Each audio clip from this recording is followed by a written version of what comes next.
এই যে অখিল গগৈদেৱ আৰু লুৰিণজ্যোতি গগৈদেৱে ইমান কোৱা নাই বাৰু যে বিৰাট গৌৰৱ গগৈৰ বিৰুদ্ধে কৈছে, এইবিলাক সাময়িক নাটক। জানে কংগ্ৰেছৰ ওচৰত আঁঠু লোৱাৰ অবিহনে তেওঁৰ কোনো গত্যন্তৰ নাই।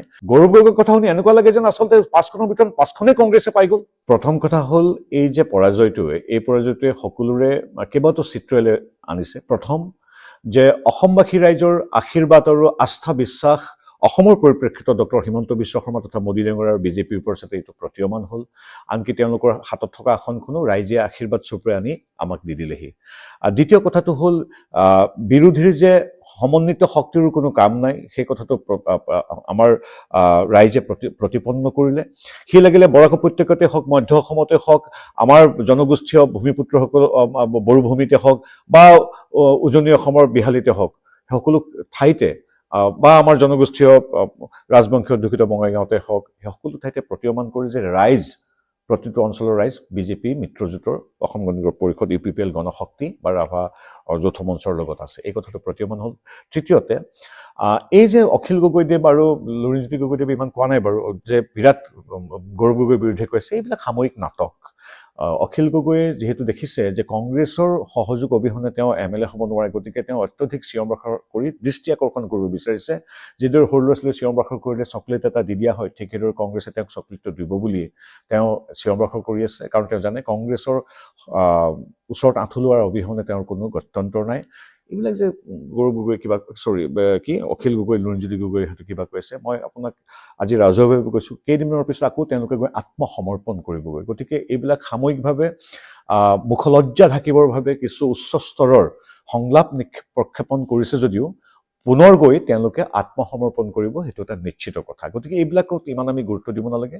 আৰু গৌৰৱ গগৈৰ কথা শুনি মই এতিয়াও আচৰিত হওঁ, কালিও মই সংবাদ মাধ্যমত কৈছোঁ, আচলতে তেওঁৰ কথা শুনি এনেকুৱা অনুভৱ হয় তেওঁলোক জিকিলে নে আমি জিকিলো।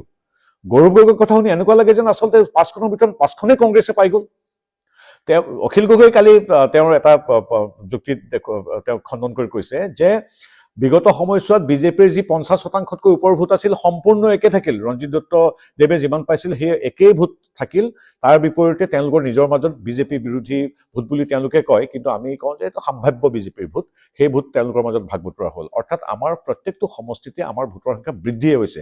উপনিৰ্বাচনৰ বাবে কিছু ভোটৰ হাৰ কমিছে, কিন্তু ভোটৰ আমাৰ বৃদ্ধি হৈছে। আৰু গৌৰৱ গগৈয়ে এনেকে কৈছে যেন তেওঁলোকহে জিকিলে। গতিকে যদি এই তেওঁলোকৰ যিটো উৎসাহ, এই উৎসাহ সদায় থাকক। আৰু এতিয়াও বহু বিৰোধীকে ক'ব বিচাৰিছে গৌৰৱ গগৈৰ সবল নেতৃত্বত আমুক হৈছে তামুক হৈছে। মই এটাই কৈছোঁ, কালিৰ দৰে আজিও কওঁ যে যদি এই সবল নেতৃত্বৰ বাবে ৰিপুণ বৰাই সমালোচনা কৰোঁ, আমি ৰিপুণ বৰাই 14খনৰ ভিতৰত 5খন জিকিছিল, আমি পাইছিলোঁ আমাৰ সৰ্বাধিক 9, বিৰোধীয়ে পাইছিল 5খন। ৰিপুণ বৰা 5খন, গৌৰৱ গগৈ সবল নেতৃত্বই লৈ গ'ল 3খনলৈকে। আমি পাইছিলোঁ 76খন আসন, ৰিপুণ বৰাদেৱৰ নেতৃত্বত বিৰোধীয়ে পাইছিল 50খন আসন বিগত নিৰ্বাচনত। এতিয়া গৌৰৱ গগৈৰ সবল নেতৃত্বত তেওঁলোক সংকুচিত হ'ল। এইবাৰ হিচাপ কৰিলে দেখা পালোঁ 29খনত, আমি পালোঁ 94খন।